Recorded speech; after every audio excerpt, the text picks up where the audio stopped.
ओम गंगणपतये नमः। ओम सरस्वतये नमः। प्यारे बच्चों, आज हम 12वीं कक्षा की संस्कृत की पाठ्य पुस्तक शाश्वती भाग 2 का द्वितीय पाठ रघु कोश संवाद पढ़ेंगे। प्रस्तुत पाठ्यांश महाकवि कालिदास द्वारा विरचित रघुवंश महाकाव्य के पंचम सर्ग से संकलित है। इसमें महाराज रघु एवं वर्तंतु ऋषि के शिष्य कोश नामक ब्रह्मचारी के मध्य साकेत नगरी में हुआ संवाद का वर्णन किया गया है। कोश वेद पुराण वेदांग दर्शन आदि 14 विद्याओं का अध्ययन समाप्त करके गुरु दक्षिणा देने की इच्छा से अपने गुरु वर्तंतु से बार बार गुरु दक्षिणा लेने की प्रार्थना करता है। गुरु द्वारा गुरु भक्ति को ही गुरु दक्षिणा रूप में मानने पर भी कोश की निरंतर प्रार्थना से रुष्ट होकर वर्तंतु उसे गुरु दक्षिणा के रूप में 14 करोड़ स्वर्ण मुद्राएं देने की आज्ञा देते हैं। कोश विश्वजीत नामक यज्ञ में सर्वस्व दान कर चुके महाराज रघु के पास गुरु दक्षिणा के लिए धन मांगने आता है। तो यहाँ से हमारा रघु कोश संवाद नामक यह पाठ शुरू होता है। इसका पहला श्लोक इस प्रकार है। तमाध्वरे विश्वजिते क्षितेशं निःशेष विश्रानित कोश जातम् उपात विद्यो गुरु दक्षिणार्थी कोत्सह प्रपेदे वरतंतु शिष्य। तम अध्वरे, तम प्लस अध्वरे, विश्वजीती, विश्वजीत नामक यज्ञ में, अध्वरे माने यज्ञ में, क्षितिशम, अक्षित है ईशम, अक्षिति, अक्षिति माने होता धरती, और ईश माने स्वामी, जो धरती के स्वामी है, अर्थात जो राजा होता है वह धरती का स्वामी होता है। तो क्षितिश माने राजा को, निशेष विश्राणित कोश जातम, निशेष, निशेष का अर्थ होता है जो कुछ भी शेष नहीं रहता उसको निशेष कहते हैं, अर्थात संपूर्ण। विश्राणित, विश्राणित माने दान कर दिया, कोश जातम अपना सारा धन समूह, कि जिसने अपना संपूर्ण धन समूह दान कर दिया है, ऐसे उस राजा के पास। तम माने उस, क्षितिश माने पास। तो यहाँ पर क्षितिशम में द्वितीय विभक्ति का एक वचन है। वैसे द्वितीय विभक्ति के एक वचन में को चिन्ह आता है, लेकिन यहाँ पर आगे चौथी लाइन में प्रपेदे, यहाँ पर पद धातु का प्रयोग किया गया है पर उपसर्ग के साथ। तो यहाँ पर जहाँ पर उपसर्ग के साथ पद धातु का प्रयोग होगा वहाँ पर द्वितीय विभक्ति लगेगी। तो इस प्रकार उस राजा के पास उपात विद्यो, उपातः विद्या येन स, जिसने विद्या प्राप्त कर ली है ऐसा वह। तो यहाँ पर बहुब्रीहि समास है। गुरु दक्षिणार्थी, गुरु दक्षिणायी अर्थी, कि जो गुरु दक्षिणा के लिए जो याचना करने वाला है, अर्थी माने याचना करने वाला, और गुरु दक्षिणाई माने गुरु दक्षिणा के लिए। कोत्स है, ये कोत्स है, ये नाम है, और परपेदे माने पहुंचा। वर्तंतु शिष्य, वर्तंतु शिष्य, षष्ठी तत्पुरुष समास हो जाएगा यहाँ पर। तो वर्तंतु का शिष्य। तो अब यहाँ पर अन्वय लगाएंगे कि उपात विद्या, विद्या को प्राप्त करने वाला, गुरु दक्षिणार्थी, गुरु दक्षिणा के लिए याचक बना हुआ, वर्तंतु शिष्य, वर्तंतु का शिष्य, कोश। तम अध्वरे विश्वजीति, विश्वजीत नामक यज्ञ में निशेष विश्राणित कोश जातम, अपने संपूर्ण धन को दान कर देने वाले, क्षितिशम उस राजा के पास, प्रपेदे माने पहुंचा। आगे दूसरा श्लोक है, जैसे अब यहाँ पर है, ये है सामने ये कोश है, और ये जो हाथ में लोटा लिए हुए है, तो ये राजा रघु है। ये कोच का सम्मान करने के लिए, उसके पैर धोने के लिए यहाँ पर अपने आसन से उठकर आया हुआ है। आगे आसन से उठकर आया हुआ, इसका जिक्र आगे श्लोक में करेंगे। दूसरा श्लोक है समेन्मय वेतहिरण्यमयत्वात् पात्रे निधायार्घमनर्घशीलः श्रुतप्रकाशं यशसा प्रकाशः पत्तुज्जगामातिथिमातिथेय।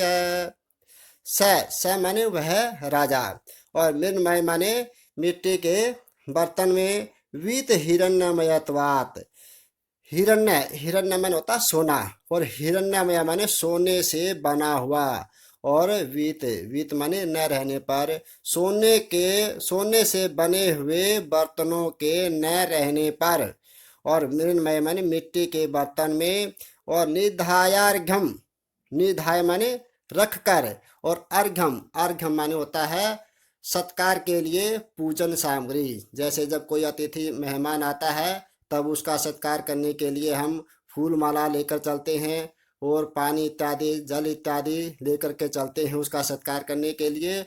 तो उसी प्रकार यहाँ पर राजा भी जो है इस कोच का सत्कार करने के लिए हाथ में लोटा लेकर के आए हुए हैं। तो निधायार्घ्यम की अर्घ्यम सत्कार की सामग्री निधाय लेकर के, और पात्रे मृण्मय पात्रे मिट्टी के बर्तन में सामग्री रखकर अनर्घशील है, अनर्घशील मन होता है महनीय स्वभाव वाले, और श्रुत प्रकाशम वेद शास्त्रों से प्रकाशित होने वाले, कि जो ये जो कोच शिष्य है ये वेद शास्त्रों से प्रकाशित होने वाला है, और यशसा प्रकाश है, और जो राजा रघु है वो यश से प्रकाशित होने वाले हैं। तो इस प्रकार यशसा प्रकाश है, यश से प्रकाशित होने वाले। और पत्तु जगाम अतिथि, अतिथि माने अतिथि के पास, और आतिथेय माने अतिथि सत्कार करने वाले। अतिथि सत्कार करने वाला कौन है? राजा रघु। तो अतिथि, अब इसका पत्तुब जगाम में उठ कर पहुंचे, उठ कर राजा उसके कोच के पास आए। उपजगा माने आए। तो अब यहाँ पर अन्वय के अनुसार इसका अनुवाद करेंगे। आतिथेय, आतिथेय माने अति सत्कार करने वाले, और अनर्घशील है महनीय स्वभाव वाले, यशसा प्रकाश है यश से प्रकाशित होने वाले। पहले जो प्रथमा विभक्ति के जो शब्द हैं उनको हम इकट्ठा कर लेंगे, और फिर द्वितीय विभक्ति वाले इकट्ठा करेंगे, और फिर बाद में आएगी क्रिया। तो प्रथमा विभक्ति में क्या है? एक तो है अनर्घशील है, ये प्रथमा विभक्ति का है। यशसा प्रकाश है, ये भी प्रथमा का है। और आतिथेय, ये भी प्रथमा विभक्ति का है। तो आतिथेय अतिथि सत्कार करने वाला, यश से प्रकाशित होने वाला, और महनीय स्वभाव वाला। और स, ये स भी प्रथमा विभक्ति का है, तो इसको भी इसी के साथ लेंगे। स का अर्थ हो जाएगा वह राजा रघु, कि वह राजा रघु वीत हिरण्यमयत्वात्, सोने के बने हुए बर्तनों के न रहने पर, मृण्मय मिट्टी के, और पात्रे माने बर्तन में, निधायार्घ्यम, अर्घ्यम माने सत्कार सामग्री, निधाय माने रख कर, और श्रुत प्रकाशम वेद शास्त्रों से यानी वेद मंत्रों से प्रकाशित होने वाले, अतिथिम, अतिथिम माने अतिथि कोच के पास, पत्तुब जगाम उठ कर पहुँचे। पत्तुब जगाम माने उठ कर उस कोच के पास पहुँचे। ये जो राजा रघु है ये यहाँ पर आसन पर बैठे हुए थे, और जब कोच ऋषि आए तब आसन से उठकर हाथ में सामग्री लेकर के, सत्कार सामग्री उठकर उसके पास पहुँचे। आगे है तीसरा श्लोक। तमचयित्वा विधिवद् विधिज्ञः तपोधनमानधनाग्रयाहि याहि तपोधनमानधनाग्रयायि विसम्पतिर्वेष्टर्भाजमारात् कृताञ्जलिः कृत्यविदित्युवाच। यहाँ पर कृत्यविद, कृत्यविद ये संधि विच्छेद हो जाएगी कृत्य वित्त प्लस इति प्लस उवाच। और यहाँ पर है तीसरी लाइन में विषाम पति, विषाम पति विसर्ग हो जाएंगी, विष्टर भाजम में अनंत हो जाएगा और प्लस में आरात, विषाम पति प्लस विष्टर भाजम प्लस आरात। और पहली लाइन में है तम अर्चयित्वा, तम प्लस अर्चयित्वा, विधिवत प्लस विधिज्ञ। तो इस प्रकार यहाँ पर संधि विच्छेद होंगी। तो अब इसका सलाह करेंगे तम अर्चयित्वा, अर्चयित्वा माने पूजा करके, सत्कार करके, तम माने उसका सत्कार करके, विधिवत माने विधि पूर्वक, नियम पूर्वक, विधिवत माने विधि को जानने वाला, विधि नियमों को जानने वाले या शास्त्र विधि को जानने वाले, मान धनाग्र याही, मान मन होता सम्मान, कि सम्मान को ही धन मानने वालों में अग्रयाही, अग्रगण्य, कि स्वाभिमान को ही धन मानने वालों में अग्रगण्य।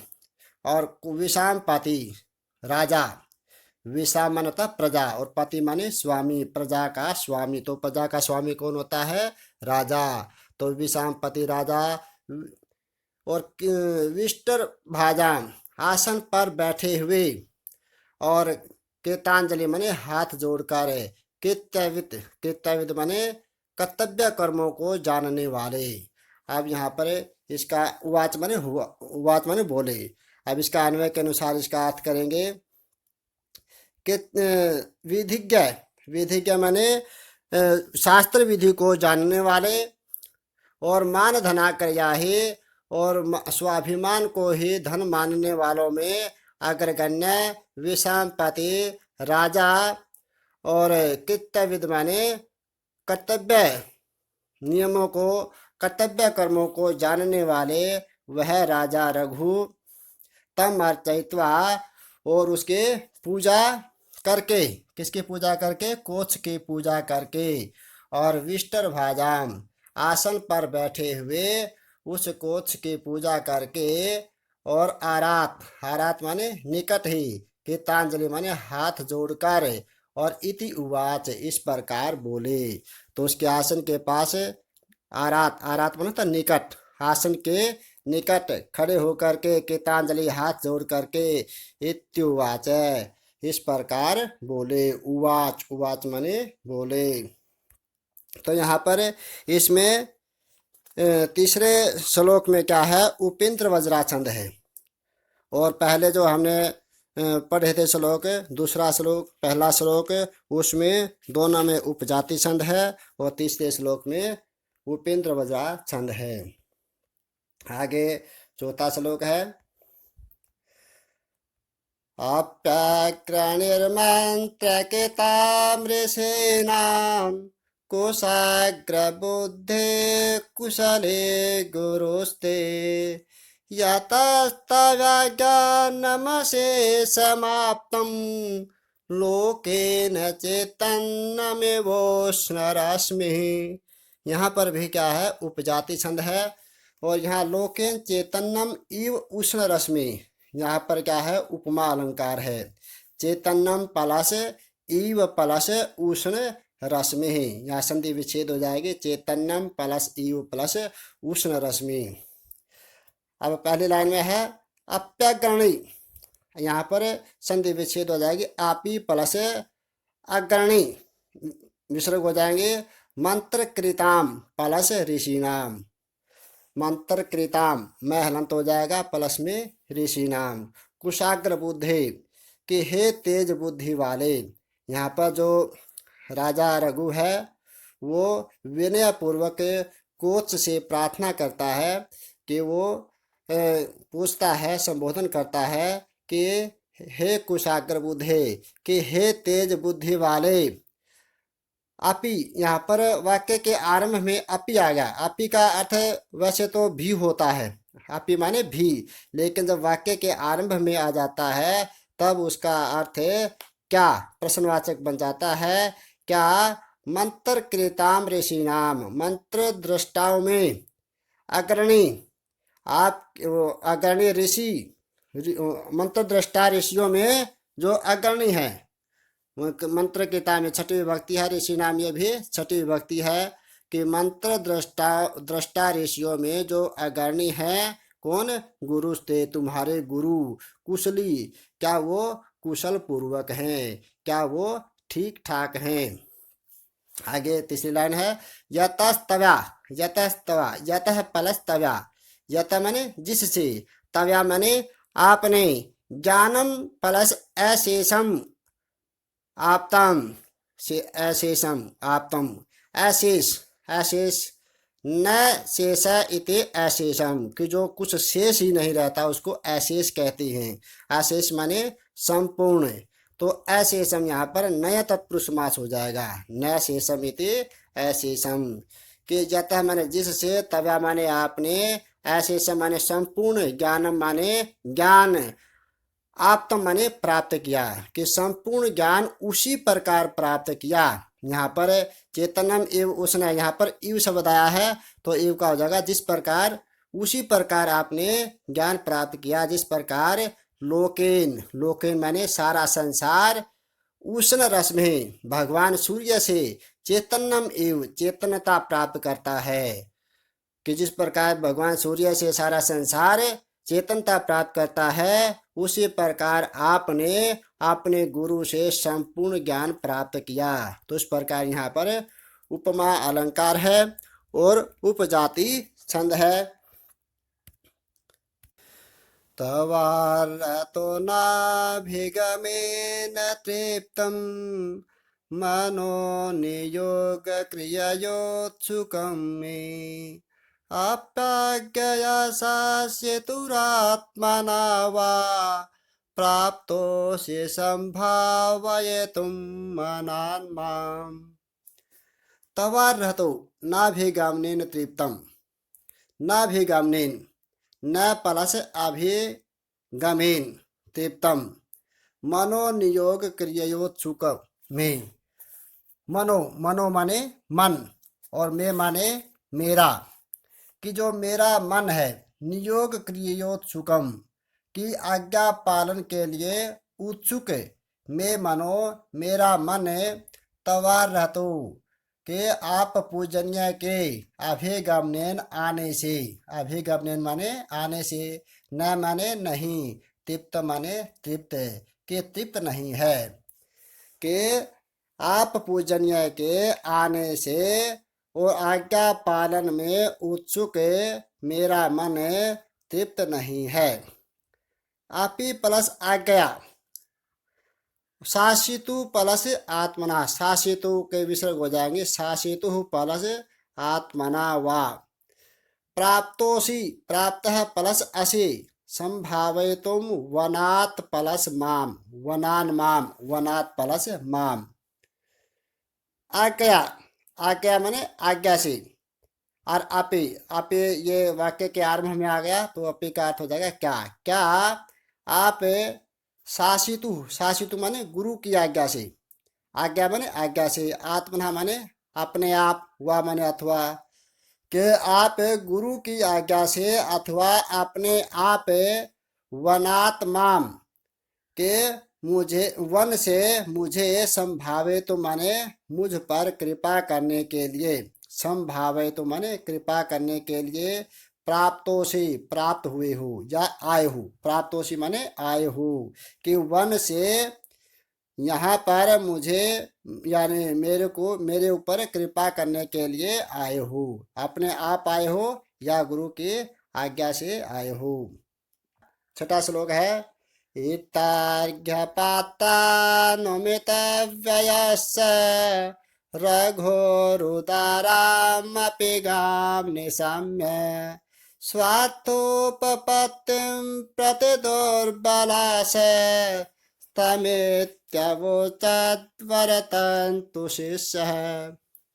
इत्यर्घ्यपातानुमित वयस, इति माने इस प्रकार, अर्घ्यपातानुमित वयस, अर्घ्य पात्र के द्वारा जिसके खर्चे का अनुमान किया जा सकता है, ऐसा वह रघुर उदाराम, ऐसे उसे रघु राजा के, उदाराम अपि उदार और गाम माने वाणी, निसम्य माने सुनकर, कि ऐसे उस रघु राजा के उदार वाणी को सुनकर, निसम्य माने सुनकर, रघु प्लस उदाराम प्लस अपि, स्वार्थोपपत्तिम प्रति दुर्बलाश है, दुर्बला आशा यस्य स, दुर्बलाश है जिसकी आशा दुर्बल हो गई है, जिसकी आशा टूट गई है, दुर्बल माने टूट गई है, छिन्न भिन्न हो गई है।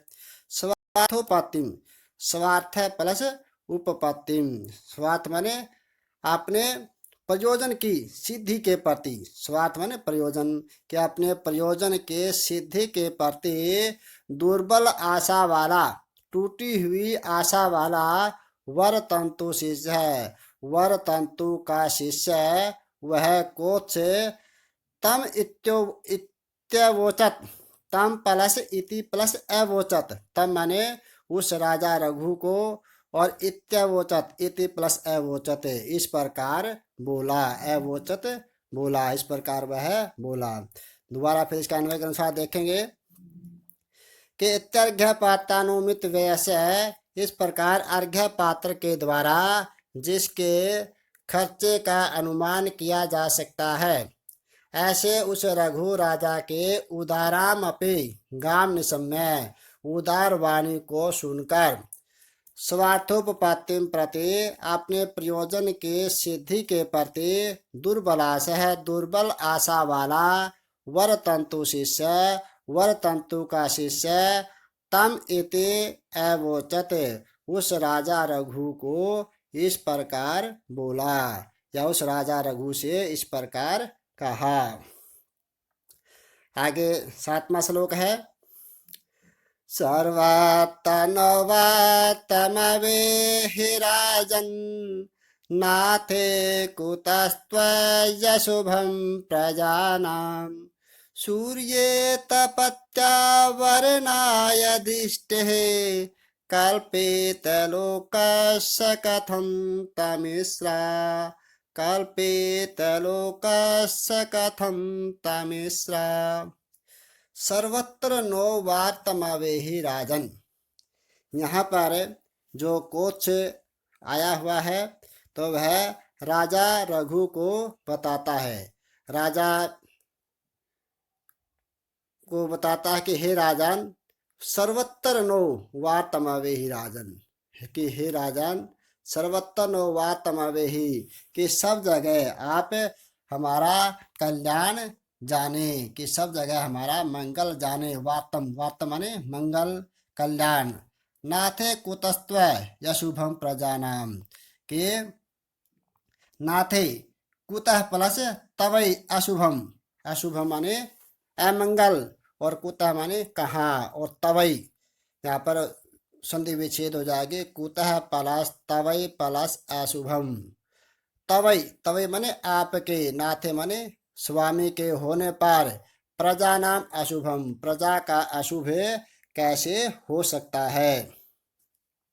जिस प्रकार सूर्य तपत्यावरणाय दृष्टि, तपति प्लस आवरणाय, तपति तय के अंदर छोटी ई की मात्रा हो जाएगी, कल्पित लोकस्य कथम तमिश्रा, जैसे कोई वाक्य में जब अनुवाद ऐसे आता है कि खाने पर, पीने पर, चलने पर, उठने पर, बैठने पर, तब वहाँ पर 7वीं विभक्ति का प्रयोग होता है। उसी प्रकार यहाँ पर सूर्य तपति, ये 7वीं विभक्ति है, तो यहाँ पर इसका अर्थ हो जाएगा सूर्य के प्रकाशमान होने पर, आवरणाय दृष्टि लोकस्य, लोकस्य, लोकस्य माने संसार के, अदृष्टि माने दृष्टि को, तमिश्रा, तमिश्रा माने अंधकार के, गहरा अंधकार, कथम माने कैसे, और आवरणाय, आवरणाय माने ढकने में, और कल्पित माने समर्थ हो सकता है, कि सूर्य के प्रकाशमान होने पर यह गहरा अंधकार संसार के दृष्टि को ढकने में कैसे समर्थ हो सकता है, अर्थात नहीं हो सकता। उसी प्रकार हे राजन, आप जैसे राजा के होने पर हम जैसी प्रजा का अशुभ कैसे हो सकता है, अर्थात हमारा मंगल ही मंगल जानो। प्यारे बच्चों, आज हमने ये 7 श्लोक पढ़े। इन 7 श्लोकों का अनुवाद किया। इस अनुवाद को अपनी कॉपी में उतारे, अपनी कॉपी में अच्छी तरह से लिखें और इसको याद करें। और कल अगले वीडियो में हम 8वें श्लोक से फिर पढ़ेंगे। जयतु भारती जयतु संस्कृतम।